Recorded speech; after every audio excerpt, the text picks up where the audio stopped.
ಕ್ರಿಸ್ತನಲ್ಲಿ ಅತ್ಯಂತ ಪ್ರೀತಿಯ ದೇವರ ಸಭೆಗೆ ಹೇಗಿದ್ರೆ ನೀವೆಲ್ಲ ಈ ಶ್ರಮೆ ಮರಣ ಪುನರುತ್ಥಾನ ದಿನಗಳ ಕೊನೆಯ ದಿನಕ್ಕೆ ನಾವು ಬಂದಿದ್ದೇವೆ. ಒಂದು ಗುಡ್ ಫ್ರೈಡೆ ನಂತರ ಕೊನೆಯ ಒಂದು ಶನಿವಾರಕ್ಕೆ ನಾವು ಬಂದಿದ್ದೇವೆ. ಬೇರೆ 40ನೇ ಒಂದು ಉಪವಾಸ ದಿನಗಳಲ್ಲಿ ನಾವು ನೋಡುವಾಗ ಇವತ್ತು ಕೊನೆಯ ದಿನಕ್ಕಾಗಿ ನಾವು ಆರಿಸಿಕೊಂಡು ದೇವರ ವಾಕ್ಯವು ಹಳೆ ಒಡಂಬಡಿಕೆಯಿಂದ ದಾನಿಯೇಲ ಪುಸ್ತಕ 12ನೇ ಅಧ್ಯಾಯ, ಅದೇ ರೀತಿಯಲ್ಲಿ ಹೊಸ ಒಡಂಬಡಿಕೆಯಿಂದ ಮೊದಲನೇ ಪೇತ್ರ 4ನೇ ಅಧ್ಯಾಯ 12ರಿಂದ 30 ವರ್ಷಗಳು, ಅದೇ ರೀತಿಯಲ್ಲಿ ಮತ್ತಾಯ ಸುಮಾರು 27ನೇ ಅಧ್ಯಾಯ 42ರಿಂದ 64 ವರ್ಷಗಳು ನಾವು ಧ್ಯಾನ ಮಾಡಿದ್ದೇವೆ. ನಾವು ಧ್ಯಾನಾಂಶವು ನಾವು ನೋಡುವಾಗ ಒಂದು ನವಜೀವನದ ನಿರೀಕ್ಷೆ, ಆ ನವಜೀವನದ ನಿರೀಕ್ಷೆ ಏನೆಂಬುದಾಗಿ ನೋಡುವಾಗ ಬೇರೆ ಕಷ್ಟದ ಸಂಕಟಗಳ ಮಧ್ಯದಲ್ಲಿ ಕೂಡ ನಮ್ಮ ಜೀವನದಲ್ಲಿ ಬರುವಂಥ ಜಯದ ಕುರಿತು ದೇವರು ಕೊಡ್ತಾ ಇರುವಂಥ ಒಂದು ನಿರೀಕ್ಷೆ ಬಗ್ಗೆ ಇವತ್ತು ನಾವು ಧ್ಯಾನ ಮಾಡ್ತಿದ್ದೇವೆ. ಪ್ರಿಯ ಸಹೋದರರೇ, ನೋಡ್ರಿ, ನಾವು ಬದುಕುತ್ತಿರುವ ಈ ಲೋಕವು ಒಂದು ಅನಿಶ್ಚಿತೆಯಿಂದ ತುಂಬಿಕೊಂಡಿರುವಂಥದ್ದು, ಬಾಧೆಗಳಿಂದ, ಕಷ್ಟಗಳಿಂದ, ಅಷ್ಟು ಮಾತ್ರಕ್ಕೆ ಅನೇಕ ವೇದಗಳನ್ನು ತುಂಬಿಕೊಂಡಿದೆ.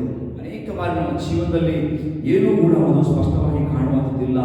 ದಾರಿಗಳು ಮುಚ್ಚಲ್ಪಟ್ಟುವಂತೆ, ಪ್ರಾರ್ಥನೆಗಳು ಉತ್ತರವಾಗದಂತೆ, ನಮ್ಮ ಭವಿಷ್ಯತ್ತು ಅನೇಕ ಸಾರಿ ನಮ್ಮ ಭವಿಷ್ಯತ್ತು ಕತ್ತಲೆಯಾಗಿ ನಮಗೆ ಕಾಣುವಂಥದ್ದಾಗಿರುತ್ತದೆ. ಆದರೆ ದೇವರ ವಾಕ್ಯ ಇವತ್ತು ಒಂದು ಮಹಾನ್ ಸತ್ಯವನ್ನು ನಮಗೆ ತಿಳಿಸ್ತಾ ಇದೆ. ಕಷ್ಟದ ಮಧ್ಯೆಯೂ ಕೂಡ ದೇವರು ತನ್ನ ಕೆಲಸವನ್ನು ಮಾಡುತ್ತಿದ್ದಾನೆ ಮತ್ತು ಅಷ್ಟು ಮಾತ್ರಕ್ಕಲ್ಲ, ಮರಣದಂತೆ ಕಾಣುವ ಪರಿಸ್ಥಿತಿಗಳಲ್ಲಿಯೂ ಹೊಸ ಜೀವನದ ಆರಂಭವನ್ನು ಆತನು ಸಿದ್ಧಪಡಿಸಿದ್ದಾನೆ ಎಂದು ನಾವು ಗಮನಿಸುವಾಗ ದಾನಿಯೇಲ ಮತ್ತು ಪೇತ್ರನು, ಅದೇ ರೀತಿಯಲ್ಲಿ ಮತ್ತಾಯ ಸುವಾರ್ತೆಗಳ ಮೂಲಕ ಒಂದು ಶಕ್ತಿಯ ಸತ್ಯವನ್ನು ನಾವು ಇವತ್ತು ನೋಡಲಿದ್ದೇವೆ. ಅದೇನೆಂಬುದಾಗಿ ನೋಡುವಾಗ ಈ ಒಂದು ನವಜೀವನ ನಿರೀಕ್ಷೆ ಎಂದಿಗೂ ಸಹ ಅದು ವಿಫಲವಾಗುವುದಿಲ್ಲ ಎಂಬುದಾಗಿ. ಹಾಗಾದರೆ ಒಂದು ಸಲ ನಾವು ವಾಕ್ಯವನ್ನು ನೋಡೋಣ. ದಾನಿಯೇಲ ಪುಸ್ತಕ 12ನೇ ಅಧ್ಯಾಯ 1ರಿಂದ 4 ವರ್ಷಗಳು ನಾವು ಮಾಡಿಕೊಳ್ಳೋಣ. ನಿನ್ನ ಜನರ ಪಕ್ಷವನ್ನು ಹಿಡಿದಿರುವ ಮಹಾಪಾಲಕನಾದ ಮಿಖಾಯೇಲನ ಕಾಲದಲ್ಲಿ ಮೊಟ್ಟಮೊದಲು ಜನಾಂಗವು ಉಂಟಾದದಿಂದ ಅಂದಿನವರೆಗೂ ಸಂಭವಿಸಿದಂಥ ಸಂಕಟವು ಸಂಭವಿಸುವುದು. ಆಗ ನಿನ್ನ ಜನರೊಳಗೆ ಯಾರ ಹೆಸರುಗಳು ಶಿವಭದ್ರ ಪಟ್ಟಿಯಲ್ಲಿ ಸಿಕ್ಕುವೋ ಎಲ್ಲರೂ ರಕ್ಷಿಸಲ್ಪಡುವರು. ಧೂಳಿನ ನೆಲದೊಳಗೆ ದೀರ್ಘ ನಿದ್ರೆ ಮಾಡುವವರಲ್ಲಿ ಅನೇಕರಿಗೆ ಹೆಚ್ಚೆತ್ತು. ಕೆಲವರು ನಿತ್ಯ ಜೀವನ, ಕೆಲವರು ನಿತ್ಯ ತಿರಸ್ಕಾರಗಳನ್ನು ಅನುಭವಿಸುವರು. ಜ್ಞಾನಿಗಳು ತೇಜೋಮಯವಾದ ಆಕಾಶಗಳಂತೆ ಪ್ರಕಾಶಿಸುವರು. ಬಹುಜನರನ್ನು ಸದ್ಧರ್ಮಿಗಳನ್ನಾಗಿ ಮಾಡುವರು. ಯುಗಾಂತಗಳಲ್ಲಿ ನಕ್ಷತ್ರಗಳ ಹಾಗೆ ಹೊಳೆಯುವರು. ಈ ಅಧ್ಯಾಯವನ್ನು ಧ್ಯಾನ ಮಾಡುವಾಗ ಇಲ್ಲಿ ನಮ್ಗೆ ಏನು ಸ್ಪಷ್ಟವಾಗಿ ಅರ್ಥ ಆಗ್ತದೆ ನಾವು ನೋಡುವಾಗ, ದಾನಿಯೇಲ ಗ್ರಂಥದಲ್ಲಿ ನಾವೊಂದು ಭಯಂಕರವಾದ ಒಂದು ಶ್ರಮೆ ಸಂಕಟಗಳ ಪರಿಸ್ಥಿತಿಗಳನ್ನು ನೋಡ್ತಾ ಇದ್ದೇವೆ. ಅದನ್ನು ಹೇಳ್ತಿದ್ದಾನೆ ಅಲ್ಲಿ ಏನಂತ, ಮೊದಲು ಜನಾಂಗವು ಉಂಟಾದ ದಿನದಿಂದ ಅಂದಿನವರೆಗೆ ಸಂಭವಿಸಿದಂಥ ಸಂಕಟವು ಸಂಭವಿಸುವುದು. ಅಂದರೆ ಯಾವತ್ತಿಗೂ ಸಂಭವಿಸಿದಂಥ ಒಂದು ಭಯಂಕರವಾದ ಸಂಕಟವು ಅಲ್ಲಿ ಸಂಭವಿಸ್ತಾ ಎಂಬುದಾಗಿ ನೋಡ್ತಾ ಇದ್ದಾರೆ. ಇಂತಹ ಕಾಲ ಎಂದಿಗೂ ಯಾವತ್ತಿಗೂ ಇಲ್ಲ ಎಂಬುದಾಗಿ ದೇವರ ವಾಕ್ಯ ಹೇಳ್ತಿರ್ತಾರೆ. ಆದರೆ ಅಂತ ಭಯಾನಕ ಸಂದರ್ಭದ ಮಧ್ಯದಲ್ಲಿಯೂ ಕೂಡ ದೇವರ ಒಂದು ಭರವಸೆಯನ್ನು ನೀಡ್ತಾ ಇದ್ದಾನೆ, ಒಂದು ನಿರೀಕ್ಷೆಯನ್ನು ಕೊಡ್ತಾ ಇದ್ದಾನೆ. ಅದೇನಂತ ಎಂಬುದಾಗಿ ನಿನ್ನ ಜನರು ಅಲ್ಲಿ ರಕ್ಷಿಸಲ್ಪಡುವರು ಎಂಬ ಸತ್ಯವನ್ನು ಅಲ್ಲಿ ಹೇಳ್ತಾ ಇದ್ದಾನೆ. ಇದು ನಮಗೆ ಇವತ್ತು ತಿಳಿಸಿದಂತೆ ಏನೆಂಬುದಾಗಿ ನೋಡುವಾಗ ನಮ್ಮ ಸಂಕಟವು, ನಮ್ಮ ಶ್ರಮೆ, ನಮ್ಮ ಒಂದು ತೊಂದರೆಗಳು ಅದು ಅಂತ್ಯವಲ್ಲ ಪ್ರಿಯರೇ. ಅದು ದೇವರ ಹಸ್ತದಲ್ಲಿರುವಂತಹ ಒಂದು ಹಂತ ಮಾತ್ರ ಎಂಬುದಾಗಿ ನಾನು ಹೇಳಲಿಕ್ಕೆ ಇಷ್ಟಪಡ್ತೇನೆ. 2ನೇ ವಾಕ್ಯದಲ್ಲಿ ಧೂಳಿನಲ್ಲಿ ನಿದ್ರಿಸುವಂಥ ಅದೇ ಸಮಾಧಿಗಳಲ್ಲಿ ನಿದ್ರೆ ಮಾಡುವಂಥವ್ರು ಏನು ಮಾಡ್ತಾರೆ, ಅದರಲ್ಲಿ ಎದ್ದು ಬರುವ ಎಂಬುದಾಗಿ ದೇವರ ವಾಕ್ಯ ಹೇಳ್ತದೆ. ಇದು ಪುನರುತ್ಥಾನದ ಸ್ಪಷ್ಟವಾದ ವಾಗ್ದಾನವಾಗಿದೆ. ಮರಣವು ಅಲ್ಲಿ ಅಂತ್ಯವಲ್ಲ, ಅದು ನಿತ್ಯ ಜೀವನಕ್ಕೆ ದಾರಿ ಎಂಬ ಸ್ಪಷ್ಟತೆಯನ್ನು ಈ ವಾಕ್ಯದ ಮುಖಾಂತರ ನಾವು ತಿಳ್ಕೊಳ್ತಾ ಇದ್ದೇವೆ. ಬೇರೆ ಇನ್ನು ನಾವು ಅನುಭವಿಸುವಂಥ ನೋವು, ಕಷ್ಟ, ಕಣ್ಣೀರು ಎಲ್ಲವೂ ಸಹ ಕೇವಲ ತಾತ್ಕಾಲಿಕ. ಆದರೆ ದೇವರು ಕೊಡುವಂಥ ಜೀವವು ಶಾಶ್ವತೆಯು ಎಂಬ ಸತ್ಯವನ್ನು ನಾವು ಅರ್ಥಕೊಳ್ಳಬೇಕು. ಅದಕ್ಕೋಸ್ಕರ ನಾವು ನಮ್ಮ ಪರಿಸ್ಥಿತಿಯನ್ನು ನೋಡದೆ ದೇವರ ವಾಗ್ದಾನವನ್ನು ನಾವು ತಿಳಿದುಕೊಳ್ಬೇಕಂತ ವ್ಯಕ್ತಿಗಳಾಗಿರಬೇಕು. ಬೇರೆ ಮೊದಲನೇದಾಗಿ ನೋಡುವಾಗ ಅಕಸ್ಮಾತ್ ಕಾಲ ಆ ರೀತಿ ನೋಡಿ. 2ನೇದಾಗಿ ನೋಡುವಾಗ ಮೊದಲನೇ ಪುಸ್ತಕ 4ನೇ ಅಧ್ಯಾಯ 12ರಿಂದ 10 ವರ್ಷಗಳನ್ನ ನೋಡುವಾಗ ಇಲ್ಲಿ ಪೇತ್ರನು ಕೂಡ ಬಹಳ ಸ್ಪಷ್ಟವಾದ ಮಾತನ್ನು ಇಲ್ಲಿ ಹೇಳ್ತಾರೆ. ಪ್ರಿಯರೇ, ನೀವು ಪರಿಶೋಧನೆಗಾಗಿ ಪುಟಕ್ಕೆ ಹಾಕಲ್ಪಟ್ಟಿದ್ದಕ್ಕೆ ಆಶ್ಚರ್ಯ ಪಡಬೇಡ್ರಿ, ವಿಪರೀತವಾದ ಸಂಗತಿ ಸಂಭವಿಸಿದ್ದು ಯೋಚಿಸಬೇಡ್ರಿ. ಆದರೆ ನೀವು ಎಷ್ಟರ ಮಟ್ಟಿಗೂ ಕ್ರಿಸ್ತನ ಬಾಳುಗಳಲ್ಲಿ ಪಾಲುಗಾರಾಗಿದ್ದೀರೋ ಅಷ್ಟರ ಮಟ್ಟಿಗೆ ಸಂತೋಷವುಳ್ಳವರಾಗಿರಿ. ಆತನ ಮಹಿಮೆ ಪ್ರತ್ಯಕ್ಷದಲ್ಲಿಯೂ ನಿಮ್ಮ ಸಂತೋಷಪಟ್ಟು ಉಲ್ಲಾಸಗೊಳ್ಳಿರಿ ಎಂಬುದಾಗಿ ಹೇಳ್ತಾರೆ. ಬೇರೆ ಅನೇಕ ವಿಷಯಗಳನ್ನು ಕೆಳಗಿದ್ದಾವೆ, ಅದೆಲ್ಲ ಓದೋದು ಇದು ಮಾಡಲಿಕ್ಕೆ ಇಷ್ಟ ಇಲ್ಲ, ಸಮಯಗಳು ಬಹಳ ಕೊಂಚ ನಾನು ಸಾರಾಂಶವನ್ನು ನಿಮಗೆ ಇಷ್ಟಪಡ್ತೇನೆ. ನೋಡಿ, ಇಲ್ಲಿ ನಮಗೆ ಪೇತ್ರನು ನಮಗೆ ಬಹಳ ಸ್ಪಷ್ಟವಾಗಿ ಹೇಳುವಂಥ ಮಾತು ಎಂಬುದಾಗಿ ನೋಡುವಾಗ, ನಿಮ್ಮ ಮೇಲೆ ಬರುವಂಥ ಬೆಂಕಿಯಂತ ಒಂದು ಪುಟಕ್ಕೆ ಹಾಕುವಂಥ ಪರೀಕ್ಷೆ ಅದು ಆಶ್ಚರ್ಯವಾಗಿ ನೋಡಕ್ಕೆ ಹೋಗ್ಬೇಡ್ರಿ. ಅದನ್ನು ಎಲ್ಲ ಕ್ರೈಸ್ತ ಜೀವನದಲ್ಲಿಯೂ ಕಷ್ಟವು ಅದು ಅಸಾಧಾರಣವಾದಲ್ಲ ಪ್ರೇರ. ಅದು ನಮ್ಮ ಜೀವನದಲ್ಲಿ ಬಹಳ ಸಹಜ ದೇವರು ನಮ್ಮನ್ನು ಶಿಕ್ಷಿಸಲು ಅಷ್ಟು ಕಷ್ಟವನ್ನು ಅನುಮತಿಸುವುದಿಲ್ಲ. ಆದರೆ ಅದರ ಮುಖಾಂತರ ನಮ್ಮನ್ನು ಏನು ಮಾಡ್ತಾನೆ, ಶುದ್ಧೀಕರಿಸಲಿಕ್ಕೆ ಆತನು ನಮ್ಮನ್ನು ಅದನ್ನು ಅನುಮತಿ ಮಾಡುವಂಥ ದೇವರಾಗಿದ್ದಾನೆ ಪ್ರಿಯರೇ. ಅಷ್ಟು ಮಾತ್ರಕ್ಕಲ್ಲ, ಬಲಪಡಿಸಲು ನಮ್ಮನ್ನು ಉಪಯೋಗಿಸುವಂಥ ದೇವರಾಗಿದ್ದಾನೆ. ನಾವು ನೋವು ಅನುಭವಿಸುವಾಗ ನಾವು ಕ್ರಿಸ್ತನ ನೋವಿನಲ್ಲಿ ಏನಂತೆ ಪಾಲ್ಗೊಳ್ಳುತ್ತದೆ ಎಂಬುದಾಗಿ ಅನ್ಕೋಬೇಕು. ಇದು ಒಂದು ಆಳವಾದ ಆತ್ಮೀಯ ಸತ್ಯವನ್ನು ನಮಗೆ ತಿಳಿಸುವಂಥದ್ದಾಗಿದೆ.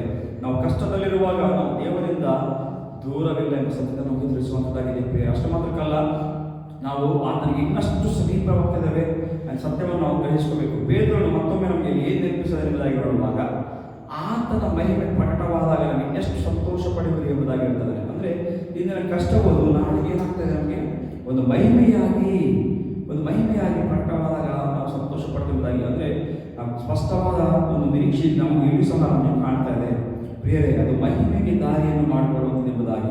ಆದ್ದರಿಂದ ನಾವು ನಮ್ಮ ನೋವನ್ನು ಶಾಪವಾಗಿ ನೋಡದೆ ಅದು ದೇವರ ಕಾರ್ಯವಾಗಿ ನೋಡಬೇಕೆಂಬುದಾಗಿ ನಾನು ಹೇಳಲಿಕ್ಕೆ ಇಷ್ಟಪಡೋದಾಗಿದೆ. ಕೊನೆಯವಾಗಿ ನಾವು ಬರೋದಾದರೆ ಮತ್ತಾಯನ ಸುವಾರ್ತೆ ಅಲ್ಲಿ 27ನೇ ಅಧ್ಯಾಯ 60 ನೋಡುವಾಗ, ಮ್ಯಾಥ್ಯೂ 27:62-67 ಮರುದಿನ ಅಂದರೆ ಸೌರಣಿಯ ದಿನ ಕಳೆದ ಮೇಲೆ ಮಹಾಯಾಜಕರು ಫರಿಸಾಯರು ಪಿಲಾತನ ಬಳಿಗೆ ಕೂಡಿ ಬಂದು, ದೊರೆಯೇ, ಆ ಮೋಸಗಾರನು ಬದುಕಿದ್ದಾಗ ತಾನು 3 ದಿನದ ಮೇಲೆ ಹೇಳುತ್ತೇನೆ ಅಂತ ಹೇಳಿದ್ದು ನಮ್ಮ ನೆನಪಿಗೆ ಬಂತು. ಆದ ಕಾರಣ 3ನೇ ದಿನದ ತನಕ ಸಮಾಧಿಯನ್ನು ಭದ್ರ ಮಾಡಿ ಕಾಯುವುದಕ್ಕೆ ಅಪ್ಪಣೆ ಕೊಡಬೇಕು. ಇಲ್ಲದಿದ್ದರೆ ಅವನ ಶಿಷ್ಯರು ಬಂದು ಅವನನ್ನು ಕದ್ದುಕೊಂಡು ಹೋಗಿ ಸತ್ತವನು ಬಂದಿದ್ದಾನೆ ಎಂದು ಹೇಳುವರು. ಆಗ ಮೊದಲನೇ ಮೋಸಕ್ಕಿಂತ ಕಡೆಯ ಮೋಸವು ಕೇಡಾದೀತು ಅಂದರು. ಪಿಲಾತನವರಿಗೆ ಕಾವಲುಗಾರನ್ನು ತಕ್ಕೊಳ್ಳಿ, ಹೋಗಿ ನಿಮಗೆ ತಿಳಿದ ಹಾಗೆ ಭದ್ರ ಮಾಡಿ ಕಾಯಿದೆ ಎಂದು ಹೇಳಲಾಗಿ ಅವರು ಹೊರಟು ಕಾವಲುಗಾರರೊಂದಿಗೆ ಆ ಕಲ್ಲಿನ ಮುದ್ರೆ ಹಾಕಿ ಸಮಾಧಿಯನ್ನು ಭದ್ರ ಮಾಡಿದ್ರು. ನೋಡ್ರಿ, ಇಲ್ಲಿ ಏನಾಗ್ತಾ ಇದೆ ಬೇರೆ, ಮನುಷ್ಯನ ನಿಯಂತ್ರಣದ ಒಂದು ಪ್ರಯತ್ನ ಮತ್ತು ದೇವರ ಏನಂತಾರಲ್ಲ ಅಪ್ರತಿಹಿತ ಜೀವ ಎಂಬುದಾಗಿ ನಾನು ತಿಳಿಸ್ಕೊಟ್ಟೆ. ಈ ಭಾಗದಲ್ಲಿ ನಾವು ಯಾಜಕರು ಮತ್ತು ಪರಿಸರ ಯೇಸುವಿನ ಸಮಾಧಿಯನ್ನು ಮುಚ್ಚಲಿಕ್ಕೆ ಅವರಿಗೆ ಆಗಿರುವಂಥ ಎಲ್ಲ ಪ್ರಯತ್ನಗಳನ್ನು ಅಲ್ಲಿ ಒಂದು ಅಧಿಕಾರಿಗಳ ಮುಖಾಂತರ ಮಾಡ್ತಾ ಇದ್ದಾರೆ. ಅವರು ಕಲ್ಲುಗಳನ್ನು ಇಟ್ಟು ಮುದ್ರೆ ಹಾಕಿದರು ಮತ್ತು ಅಷ್ಟು ಮಾತ್ರಕ್ಕಲ್ಲ, ಕಾವಲುಗಾರರು ಕೂಡ ನಿಲ್ಲಿಸ್ತಾ ಇದ್ದಾರೆ. ಆದರೆ ಅವರ ಉದ್ದೇಶ ನಮಗೆ ಸ್ಪಷ್ಟವಾಗಿ ಗೊತ್ತಾಗ್ತದೆ, ಈ ಕಥೆ ಇಲ್ಲಿಗೆ ಮುಗಿಬೇಕು, ಅಲ್ಲಿಗೆ ಮುಗಿಸಬೇಕೆಂಬ ಆಲೋಚನೆ ಮಾಡಿದ್ದಾರೆ. ಆದರೆ ಅವರು ಅರಿಯಲಿಲ್ಲ ದೇವರ ಯೋಜನೆಯನ್ನು, ದೇವರ ಪ್ರಣಾಳಿಕೆಯನ್ನು ಯಾರೂ ಸಹ ಅಲ್ಲಿ ನಿಲ್ಲಿಸಲಿಕ್ಕೆ ಆಗುವುದಿಲ್ಲ ಎಂಬ ಸತ್ಯವನ್ನು ಅವರು ಗ್ರಹಿಸಿಕೊಂಡಿಲ್ಲ ಪ್ರೇರೆ. ಮನುಷ್ಯನು ಸಮಾಧಿಯನ್ನು ಮುಚ್ಚಬಹುದು, ಆದರೆ ದೇವರು ಆತನು ನೋಡುವಾಗ ಪ್ರೇರೆ ಜೀವವನ್ನು ಹೊರಗಡೆ ತೆಗೆಯುವಂತವನಿದ್ದಾನೆ. ಇದು ನಮ್ಮ ಜೀವನಕ್ಕೂ ಅನ್ವಯವಾಗುವಂಥದ್ದು ಪ್ರೇರೆ. ಕೆಲವು ಸಂದರ್ಭಗಳು ಅನೇಕ ಸ್ಥಳ ಅಂದ್ಕೊಳ್ತೇವೆ, ಎಲ್ಲವೂ ಮುಗಿದಂತೆ ಕಾಣ್ತಾ ಇದೆ ಅಂತ ಅಂದ್ಕೊಳ್ತೇವೆ, ಅವಕಾಶಗಳು ಮುಚ್ಚಲ್ಪಟ್ಟಂತೆ ಕಾಣ್ತವೆ, ಸಂಬಂಧಗಳು ಬರುವಂತೆ ಕಾಣ್ತವೆ, ಕನಸುಗಳು ಸತ್ತಂತೆ. ಆದರೆ ಒಂದು ವಿಷಯ ಹೇಳಕ್ಕೆ ಇಷ್ಟಪಡ್ತೇನೆ, ದೇವರ ದೃಷ್ಟಿಯಲ್ಲಿ ಅದು ಅಂತ್ಯವಲ್ಲ, ಅದು ಹೊಸ ಆರಂಭದ ಮುನ್ನಡಿ ಎಂಬುದಾಗಿ ಹೇಳಕ್ಕೆ ಇಷ್ಟಪಡ್ತೇನೆ ಪ್ರಿಯರೇ. ಈ ಮೌನವಾದ ಒಂದು ಶನಿವಾರವು ಯೇಸು ಕ್ರಿಸ್ತನ ಸಮಾಧಿಯಲ್ಲಿ ಏರ್ಪಟ್ಟಿರುವಂತಹ ಈ ಶನಿವಾರ ದಿನವನ್ನು ನಾವು ನೋಡುವಾಗ ಅದು ವ್ಯಕ್ತವಾದ ದಿನವಲ್ಲ. ಆದರೆ ನಾವು ಅರ್ಥ ಮಾಡ್ಕೋಬೇಕಿದ್ದಾಗ ನೋಡುವಾಗ ಅದು ಪುನರುತ್ಥಾನದ ಪೂರ್ವಭಾವಿ. ದೇವರು ಅಲ್ಲಿ ಮೌನದಲ್ಲಿಯೂ ಕೂಡ ತನ್ನ ಕೆಲಸವನ್ನು ತಾನು ಮಾಡ್ತಾ ಇದೆ ಎಂಬ ಸ್ಪಷ್ಟತೆಯು ಇದ್ರ ಮುಖಾಂತರ ನಾವು ತಿಳ್ಕೋಬೇಕು ಪ್ರೇರೆ.